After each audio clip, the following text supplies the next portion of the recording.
안녕하십니까. 언제나 소비자 편에서 방송하는 콘스탄트 김의 티스와 함께 돈 버는 아카데미. 이번 시간에는요, 돈 버는 은퇴가 되겠습니다. 국민연금 추후 납부라고 해서 추납을 잘 아시죠? 하지만 추납을 어떻게 하면 좋을지 거기에 대해서 요령은 잘 모르는 것 같습니다. 추납을 잘한다면 연금액은 물론 연말정산 환급도 가능하니까 눈여겨 보시기 바랍니다. 추후 납부라고 하는 추납은요, 옛날에 납부하다가 납부하지 못했던 보험료를 지금 와서 다시 납부하는 것을 말합니다. 자세히 알아보도록 하겠습니다. 추납을 신청하는 현재 시점의 연금보험료로 추납 신청 대상 기간에 대해 납부할 수 있는 기회를 부여하는 제도입니다. 그리고 추납 대상 기간은요, 최대 10년 미만 한도라 보니까 119개월까지 가능합니다. 그 다음에 추후 납부 개월수만큼 가입 기간으로 추가로 인정하기 때문에 나중에 연금액이 많아지겠죠. 하지만 이것은 강제 사항은 절대로 아닙니다. 그러나 무조건 추납하는 것이 유리하겠죠. 왜냐하면 납입 기간을 추가 인정하기 때문에 국민연금액이 많아지고요. 소득공제 혜택으로 연말정산 환급도 가능하기 때문에 그렇습니다. 자, 그렇다면 추납을 신청할 수 있는 사람은 누가 될까요? 국민연금에 소득신고하거나 이미 가입자 아니면 이미 계속 가입자인 경우는 당연히 해당이 되겠습니다. 따라서 현재 국민연금을 가입하는 사람들은 다 추납이 가능하겠죠. 물론 개개인마다 추납 대상 기간이 있는 경우에 한해서입니다. 자, 그러면 이번에는 추납 대상 기간을 알아보도록 하겠습니다. 국민연금 보험료를 1개월 이상 납부한 날 이후에 혹시라도 무소득 배우자의 적용 제외된 기간이라든가 사업 중단이나 실직 등으로 인해서 소득이 없어서 납부 예외 기간이 있을 수 있겠죠. 그 다음에 1988년도 1월 이후 군복무 기간이라든가 물론 이때 공적연금에 가입한 기간은 제외입니다. 장기화나 부사관을 말하겠죠. 자, 그런 경우에 추납은 무조건 1개월 이상 납부 실적이 있어야만 납입이 가능합니다. 납부 실적이 없는 경우, 가입한 경우가 없는 경우에는 추납이 불가능하겠죠.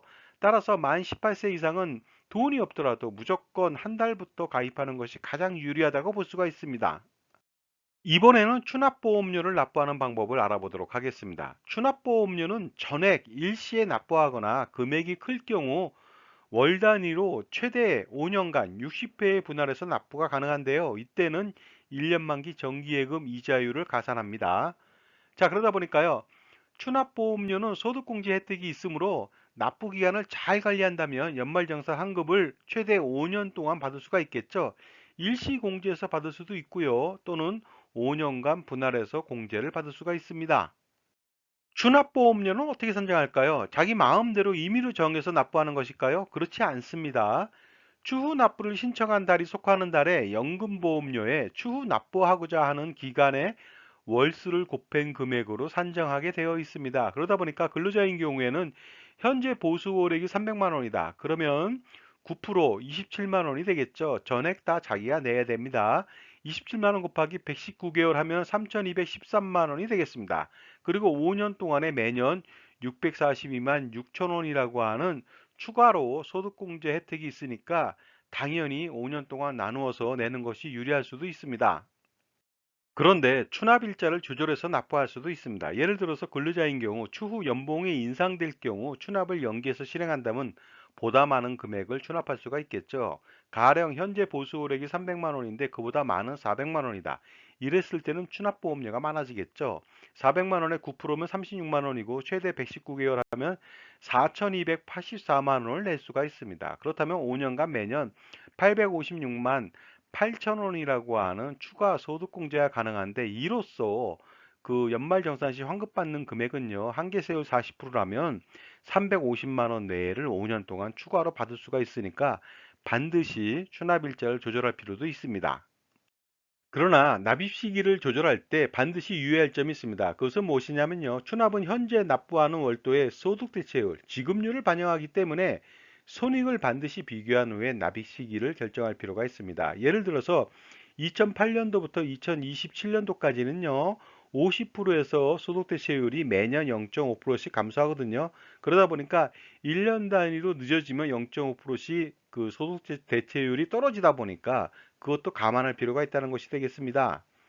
그 반환 일시금의 반납 같은 경우에는요, 언제든지 반납을 하더라도 소득 대체율이 복원이 됩니다. 그러다 보니까 가입 기한이 복원돼서 최고 70% 소득 대체율 구간에 적용이 돼서 효과적으로 반납 효과를 볼 수가 있는데요. 그러나 추납은 그렇지 않으니까 주의하실 필요가 있습니다. 자, 지금까지 제 정보가 도움이 되셨다면요. 무료 구독하고 약간의 노동이 필요하지만 좋아요 부탁드리겠습니다. 그리고 특히 멤버십 회원 가입을 통해서 보다 다양한 혜택, 예를 들어서 컨설팅 피의 30% 할인 등의 다양한 혜택을 받아보시기 바랍니다. 감사합니다. 계속하겠습니다. 자, 그런데 근로자와는 달리 자영업자인 경우에는요, 놀랍게도 연금보험료를 바로 최대로 올린 다음에, 예를 들어서 매월 53만 1,000원으로 올린 다음에 2월에 추납을 신청한다면 최고보험료로 119개월을 납부할 수가 있습니다. 이렇게 된다면 소득공제를 최대화시킬 수 있고요, 연금액 수령을 최대화시킬 수 있는 장점이 됩니다. 하지만 자영업자하고는 달리 임의 가입자 같은 경우에는요, 추납보험료에 한도가 있습니다. 무조건 매월 53만 1,000원으로 올려서 신청할 수가 없는 것이죠. 임의 가입자는 추납보험료를 신청하는 경우 추납보험료 산정을 위한 연금보험료 상한 A값의 9%를 초과할 수가 없습니다. 이때 A값이라고 하는 것은 2023년도 기준으로 286만 1,000원이 되겠습니다. 그러다 보니까 9%인 25만 7,490원을 초과할 수가 없습니다. 따라서 119개월을 납부한다면 총 3,065만 원을 납부할 수 있고요. 5년간 매년 613만 원의 소득공제는 가능하겠죠. 자, 하지만 최고보험료로 신청한다면 연금액에서 나중에 수령할 때 유리하기 때문에 비록 추납은 못해도 반드시 최대 보험료로 납부할 필요가 있습니다. 자, 어떻습니까, 여러분? 국민연금보험 추납 반드시 해야 될 필요가 있겠죠? 그리고 추납보험료하고 납입 시기를 잘 조절해야 이익이 된다는 것도 알 수가 있습니다. 5년 분납 시 정기예금 이율 1년 만기 3.5%가 현재 부담스럽다면요, 1년치만 추납하고 매년 1년치씩 추납을 하면 되겠습니다. 결국 추납이라고 하는 것은 연금액을 늘리고 그 다음에 어떻습니까? 소득공제로 연말정산 환급을 받는 두 가지 효과를 누릴 수가 있습니다. 그렇다면 지금 바로 1355 국민연금 상담원한테 추납을 신청해 보시기 바랍니다. 특히 무소득 배우자나 만 18세 이상, 그러니까 고3 이상이 되겠습니다. 자녀는 필수적으로 임의가입을 먼저 해야만 합니다. 그래서 한 달치라도 납부를 하셔야 되겠습니다. 그래서 나중에 납입을 못할 경우 추후 추납을 할 수가 있기 때문에 그렇습니다. 오늘의 팁을 요약하면 이렇습니다. 국민연금액을 최대로 받기 위해서, 그리고 연말정산 환급을 5년 동안 최대로 받기 위해서 최상의 솔루션은 국민연금 추납이 되겠습니다. 자, 그런데 추납할 때 돈이 많이 필요하죠? 추납할 돈이 없다면 어떻게 할까요? 당연히 보유하고 있는 금융상품에 대한 평가 분석을 통해서요, 불필요하고 비효율적인 금융상품을 정비한 이후에 가처분 소득을 극대화해서 추납 및 투자를 강화시킬 필요가 있습니다. 그래서 보유하고 있는 예금이나 적금이나 저축보험, 연금보험, 종신보험, 각종 보장보험, 재반보험, 물론 의무가입 보험이라든가 화재보험, 자동차보험은 제외가 되겠습니다. 이런 것들 전부 다 해지하고 해지 환급금으로 추납하시고요. 매월 들어가는 보험료로 대신 투자를 지속할 필요가 있겠죠. 왜 해지를 해야만 할까요? 그것은 바로 가장 좋은 상품이 나왔다면 다른 모든 금융 상품을 해지하고 가입할 필요가 있겠죠. 바로 가장 좋은 상품, 그 대상은 바로 국민연금이고 국민연금의 추납이 되겠습니다. 그러니 반드시 해지할 필요가 있겠죠. 그러므로 보유하고 있는 금융상품에 대한 올바른 평가 분석을 통해서 효과적으로 관리할 수 있는, 그리고 자기 편에서 평생 자산관리 조언을 해줄 수 있는 종합자산관리사를 만나는 것이 일생일 때 가장 중요한 이슈이자 어떻습니까? 바람이 될 수가 있습니다. 매니저 없이 성공할 수 없습니다. 주치의 없이 건강할 수 없습니다. 캐디 없이 골프에서 우승할 수 없습니다. 자산관리 또한 마찬가지로 종합자산관리사, 자기 편의 종합자산관리사 없이는 성공할 수가 없겠죠. 따라서 평생 자산관리를 도와줄 수 있는 종합자산관리사의 필요 역량을 좀 알아보도록 하겠습니다. 먼저 풍부한 전문 지식이 있어야 되고요. 다양한 경험이 있어야 됩니다. 그 다음에 자신만의 솔루션이 있어야 되고요. 소비자 편에서 무조건 조언해야 됩니다. 그 다음에 윤리와 객관성을 견지할 필요가 있겠죠. 만약에 잘못된 금융 상품을 가입했다, 그러면요, 평생 한이 되고 평생 부자의 길을 막는 걸림돌이 됩니다. 해당 금융상품이요. 그러다 보니까 올바른 금융상품 가입은 물론 투자와 절세까지도 지원해 줄 수 있는 종합자산관리사를 만나보시기 바랍니다. 당신의 평생 자산관리 파트너, 종합자산관리사 만날 준비 되셨나요? 제 경험상 지금까지 보니까요.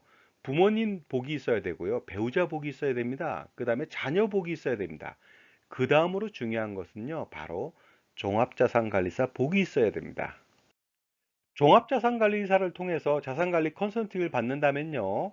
은퇴 설계, 포트폴리오 투자 설계, 가족 투자법인 설계 및 운영, 증여 상속세 절세 전략 및 재반 절세 전략을 세울 수가 있고요. 항상 자기 편에서 조언해 줄 수 있는 종합자산관리사를 만나야만 이것이 원활하게 이루어질 수가 있겠죠. 그래서 보다 풍요로운 노후 생활비를 준비할 수도 있고 재산을 지킬 수 있는 유일한 방법이 바로 자산관리 컨설팅이 되겠습니다. 자, 지금까지 국민연금 추납의 모든 것, 그 다음에 추납을 가장 효과적으로 하는 법에 대해서 말씀 나눴고요. 자산관리 컨설팅이 필요하다는 말씀 드렸습니다. 여러분 감사합니다.